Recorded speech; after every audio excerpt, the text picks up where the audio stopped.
Okay, this is Eric with Curated Bid, and today we are looking at a 1985 Mercedes 300 GD, brought to us by Jim, who's one of our favorite sellers on the platform. Jim, walk us through it. All right. So here is gets to be the passenger side. So we'll head in, get a better look, and I'll just do a walk around and point out anything I think might be of note.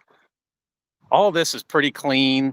It's not the original paint. It's been repainted. I don't know when. I did not repaint it, so not too much detail on it, except for it's a nice paint job. I mean, whoever did it took their time and did it well.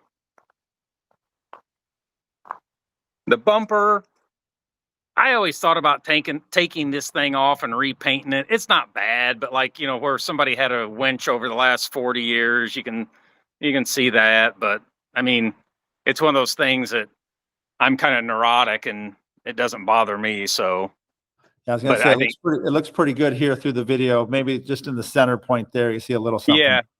Yep. Again, even these old, whatever you want to call them, the fender flares, they're in good shape. Mm-hmm. These side molding pieces they're good.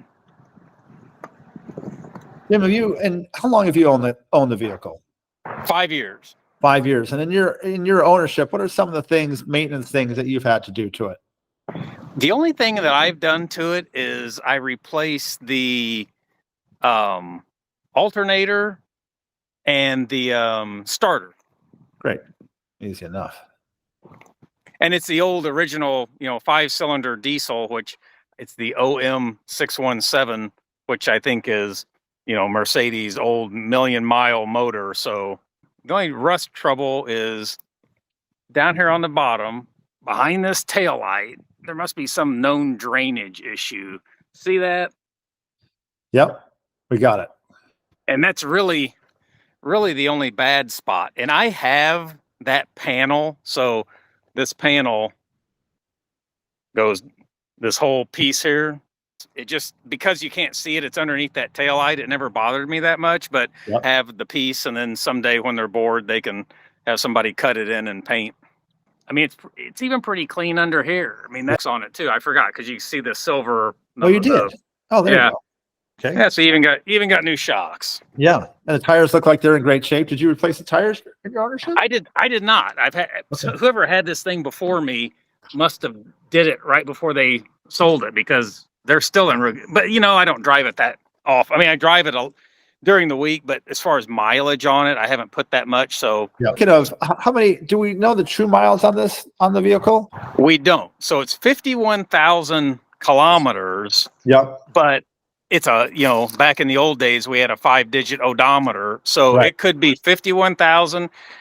It could be 151. Yeah. Everybody that I've talked to that's seen it, we're all guessing 151, because 51 seems almost too low. Yeah. I mean, it's possible, but 151 is probably more, because the shape it's in and underneath, I really don't think it's 251.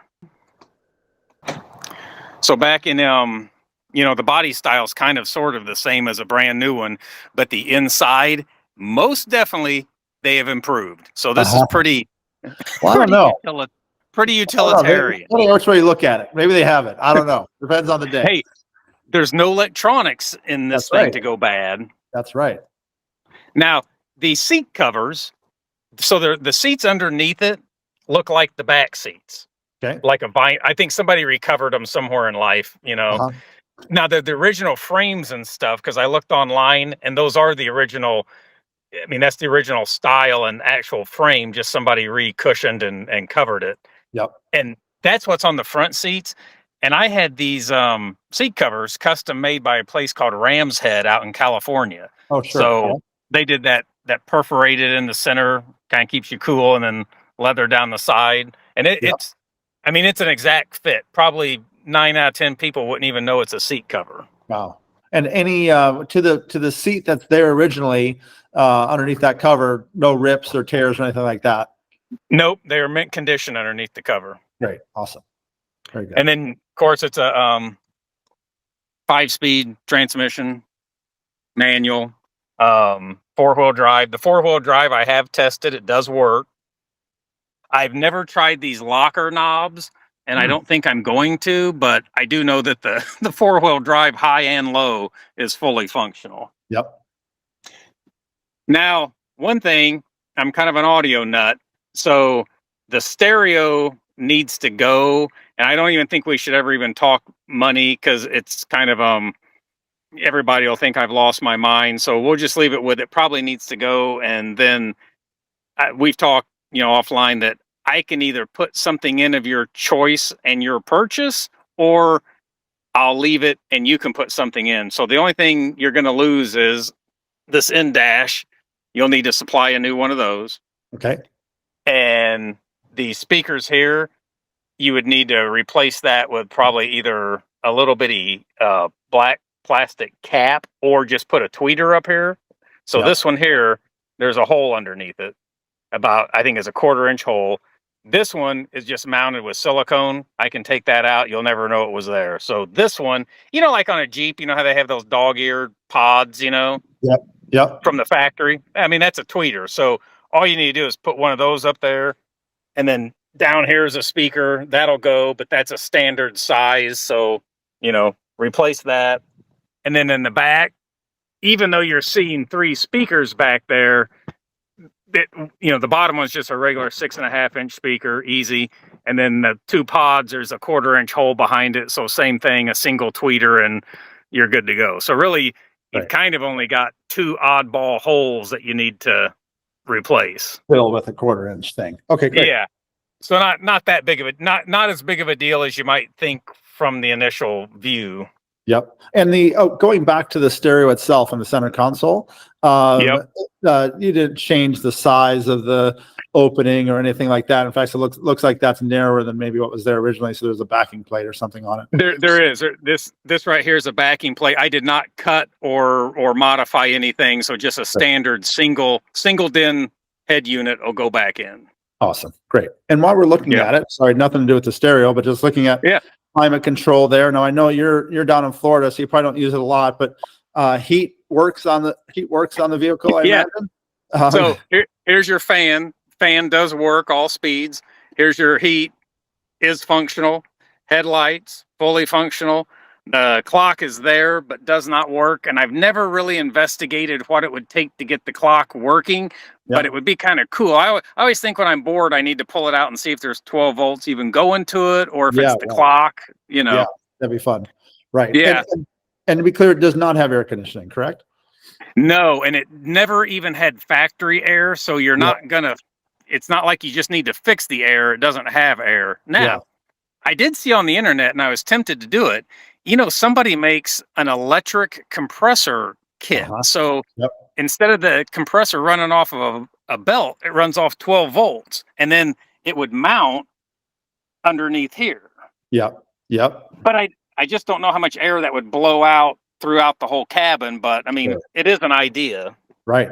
Now, you living in Florida there, it's not exactly cool, but I imagine, you've done okay. Windows down and you're surviving. So as long as I'm moving, I'm okay. And then when I stop at a stoplight, you flip the switch, turn on the fan, and you get some pretty good air out of those center vents. Yep.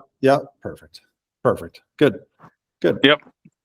And then, sorry, while we're there, real quick, just getting into the back seat. And I know you only have one hand available, but pretty easy to move those seats forward. Flip this up. Yeah. And which I can't do it with one hand, but flip it up and then pull and then this whole thing just kind of comes forward. Great. Okay, and then then you can climb right in the back. And that back seat folds down. The back of it does if you need more storage. Okay, got it. Okay, great. And then maybe Jim, if you have a moment, not only to show us the driver's side, but let's not forget to maybe pop open the just the rear tailgate there, if we could, maybe So don't make too much fun of me, but the rear is full of the stereo equipment. So. I figured. Yeah, everybody, no making fun of the audio guy. So that's right. There's actually quite a bit of room. It's just full of electronics right now, but that is the rear.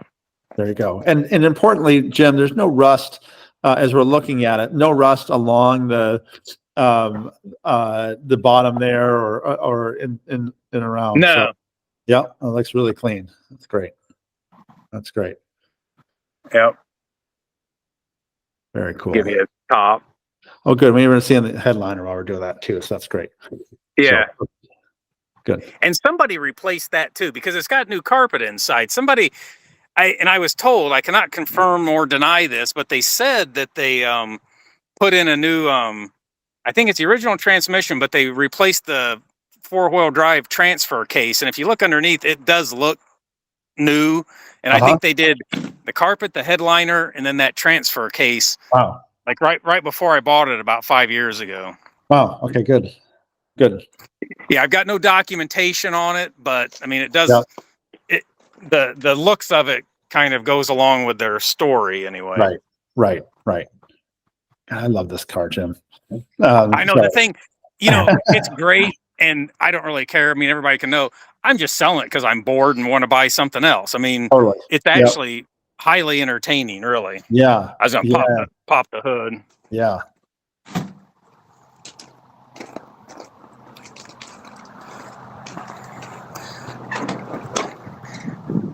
And I'll act like the stick, so we won't There do too much here. But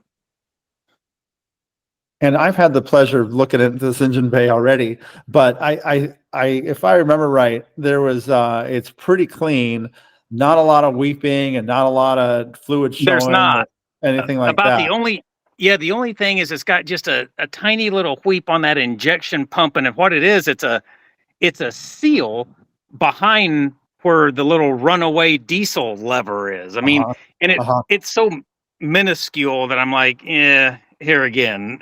Right. I don't even know if you can see it on the camera, and it's definitely, in my opinion, camera. But but anyway, that's not the only worth thing that we've had that we've noted on it. Yeah, it's great. Hey, perfect. Oh, and that blue thing, that's actually the old 1985. That is the jack. Oh, is it really? Yeah, so they kept it in the engine compartment. Wow. Well, that might be a follow-up video of you showing us how to use that jack. That is awesome. That's very cool. That is, yeah. I won't make you do that, by the way, but that's super cool. Well, here again, you know, with one hand on the phone. Exactly. We're really going to test your skills. Yeah. That's great, Jim. Would you mind just maybe finishing up with just a quick maybe look at the oh boy, sorry, a quick look at the dash there, and then maybe if you could even just start her up. Yeah.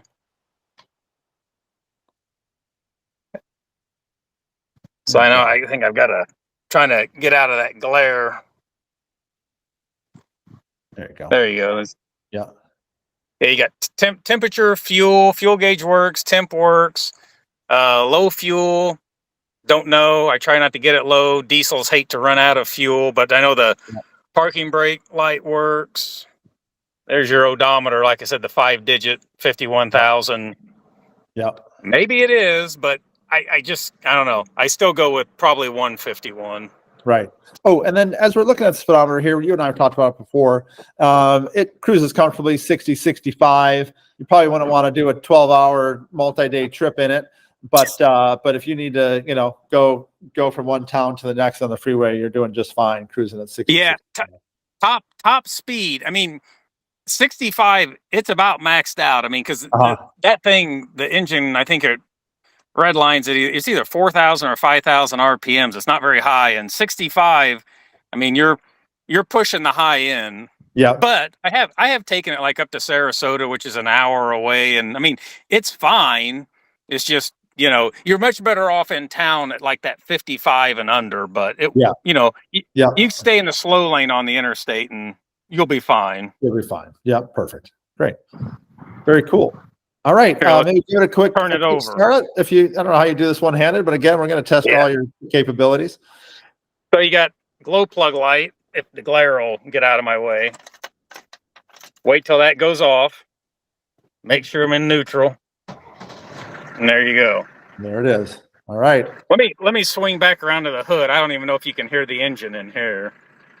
We can hear it purrs like a kitten. We can hear it a little bit. It does.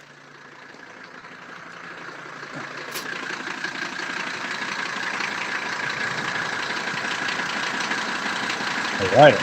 I love it.